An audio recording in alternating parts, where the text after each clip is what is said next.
Men's basketball sweeps the homestand. And track and field continue winning at the Watts. All this and more on the Penguin Rundown.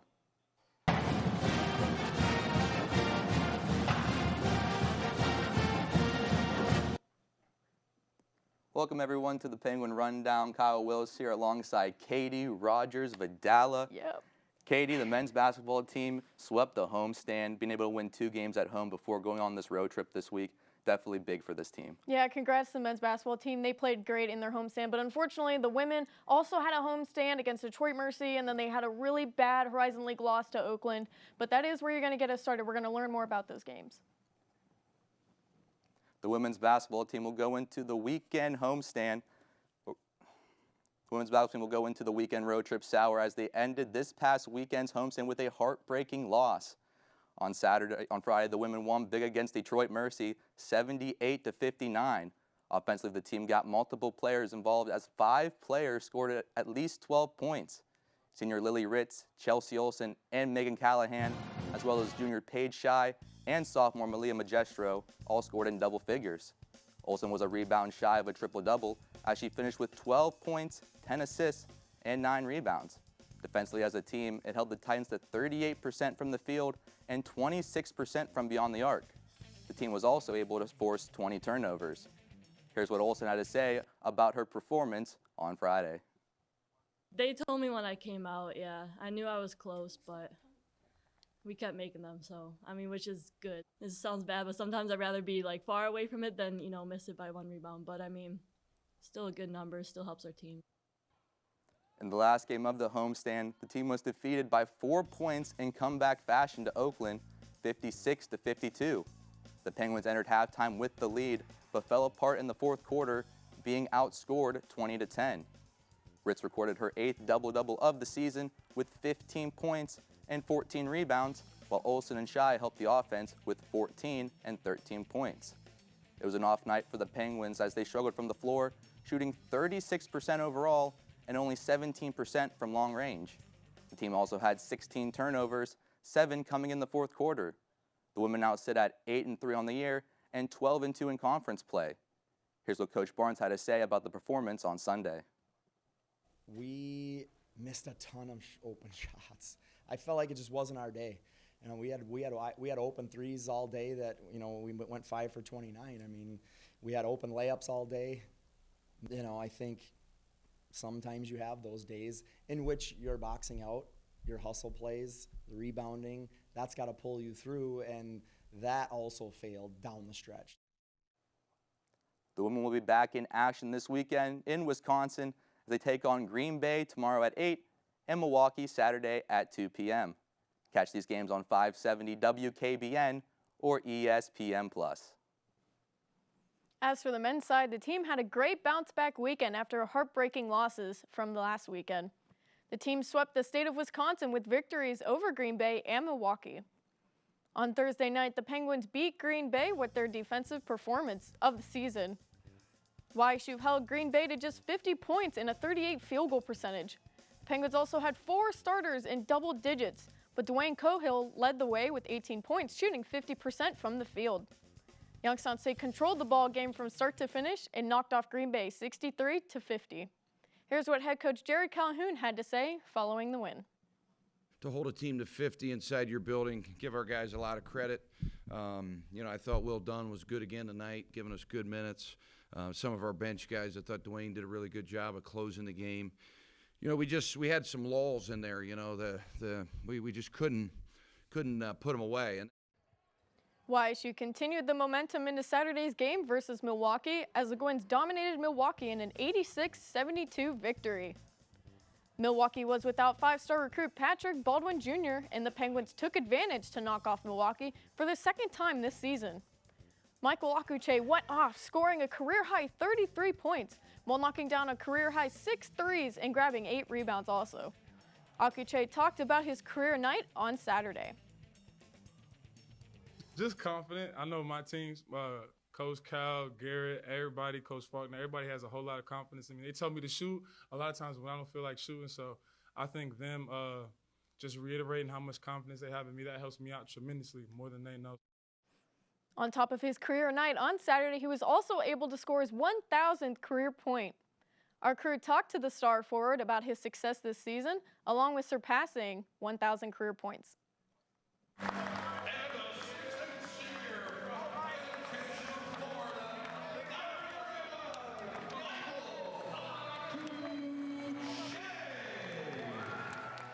The Youngstown State men's basketball team has been trying to turn its season around, being without star guard Garrett Covington. This past weekend, the team took its first step to getting back on track with a sweep of the weekend homestand. One of the senior leaders who has stayed consistent all year has been forward Michael Akuche. The star forward recently scored his 1,000th collegiate point against Northern Kentucky on January 13th, a milestone for his career. It means a lot, just like you said. I'm not from here, so this is a new place, new family, new people. Everybody's welcomed me with open arms, so I felt like the love that people have shown me, like it's almost like me in a way giving back, just being thankful for everything that they showed me and just showing all the work that I put in over my going on 5 years just paid off. As for what he's expecting out of the team for the remainder of the season, Akuche expects the team to settle in, find its stride, and be a force down the final stretch. I expect a lot of good things. I expect a lot of confidence from a lot of people, a lot of patience, just because we've gone through every team basically except for a couple. People kind of understand the league more. They understand where they're going to get their shots, understand roles a little more. So I imagine everybody will calm down, play their game, and I feel like we'll do really good in this second half of this conference play. The men will be back on the road this weekend, taking on two lower-ranked teams in IUPUI and UIC. You can catch you can catch the team in action on Thursday at 7 and Saturday at 2. Be sure to tune in to ESPN Plus or listen on 570 WKBN. As for the track and field team, they finished the weekend with 12 event victories after hosting the YSU Mid-Major Invitational at the Watts. A select number of runners competed in the Rod McCravey Memorial Meet in Lexington, Kentucky. In the Rod McCraver meet, Sean Peterson clocked in a personal best time of 1 minute and 50.68 seconds in the men's 800-meter run. Peterson's time was the second fastest 800-meter time posted in school history.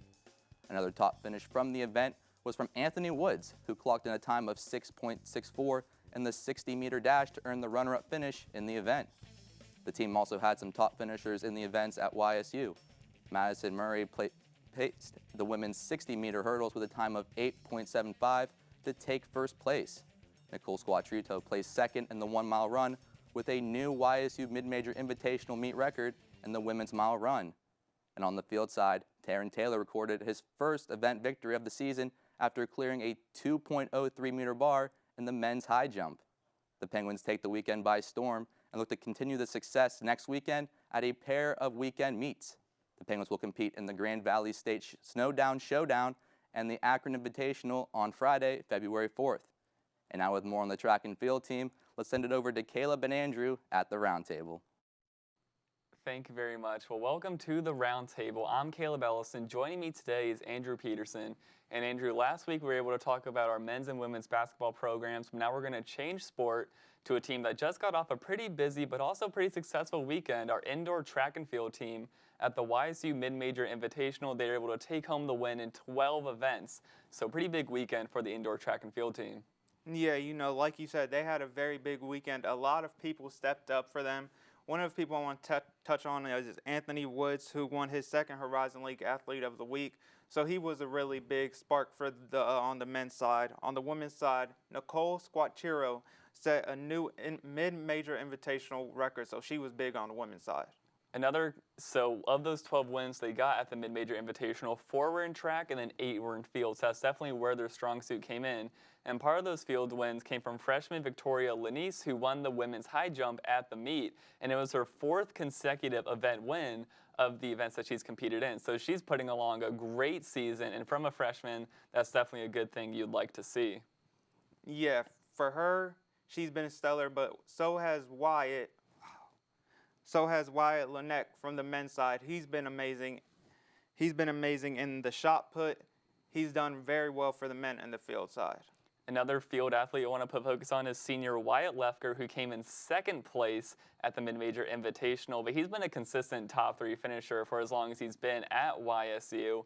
He holds the indoor and outdoor school pole vault records, so he's putting along a great season, a great career here at YSU, and he has pretty high expectations going throughout the rest of the season. Yeah, so the field has been pretty strong, but back to some of the runners. Madison Murray, she's been amazing, as she set a Watts record this past weekend with a time of 8.75 seconds, so she's been stellar.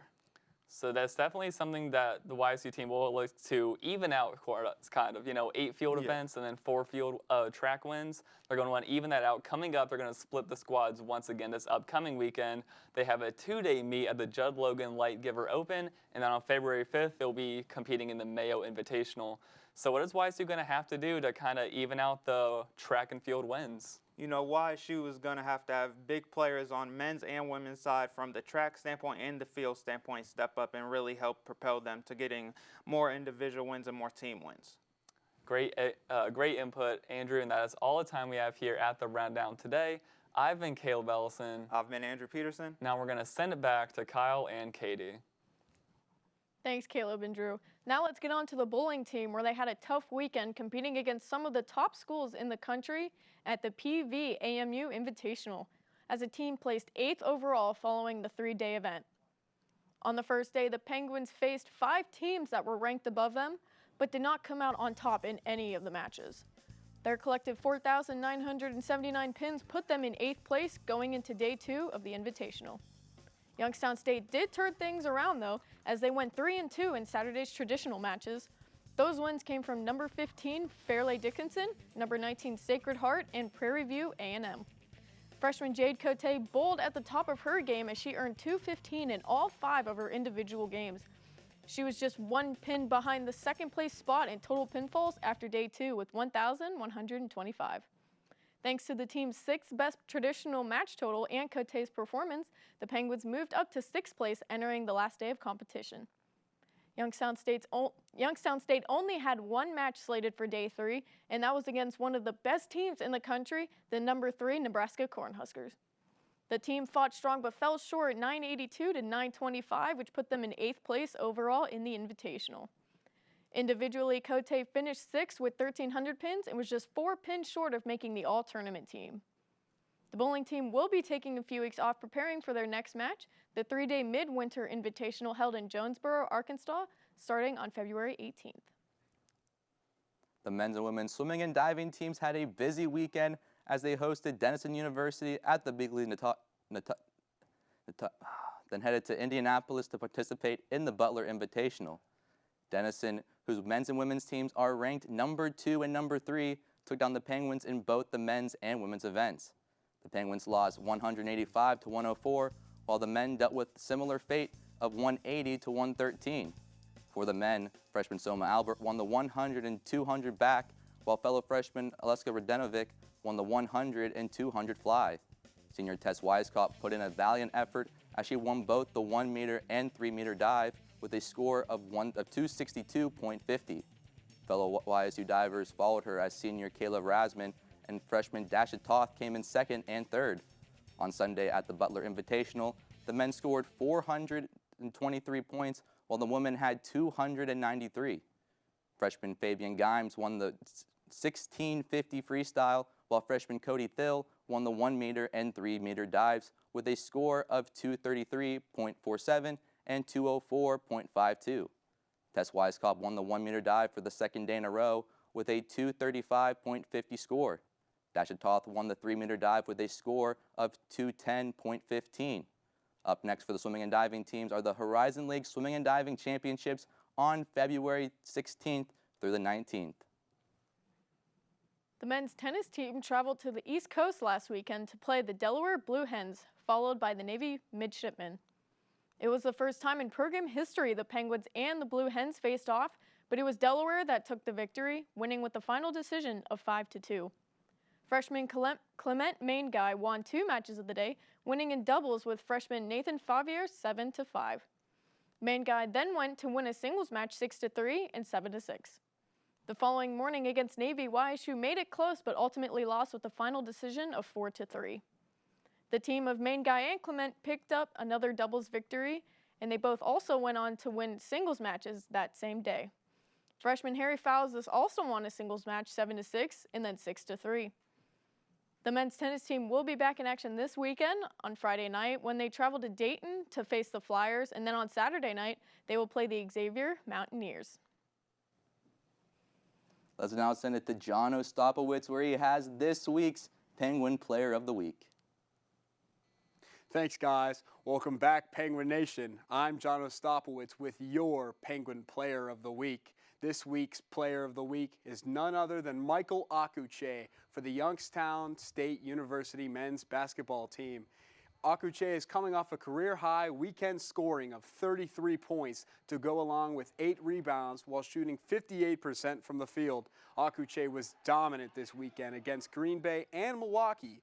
Akuche was awarded the Horizon League Player of the Week for the first time this season with his impact in the paint. Congrats to Michael Akuche on his great performance, and let's now throw it back to Katie and Kyle in the studio. Thanks, John. That'll just about do it for us here at the Penguin Rundown. Be sure to follow us on all our social medias on Instagram and Twitter at Penguin Rundown 1. You can also find news and highlights on YSUsports.com. I'm Katie Rogers-Videla. And I'm Kyle Wills. And we'll see you guys next week, Penguin Nation.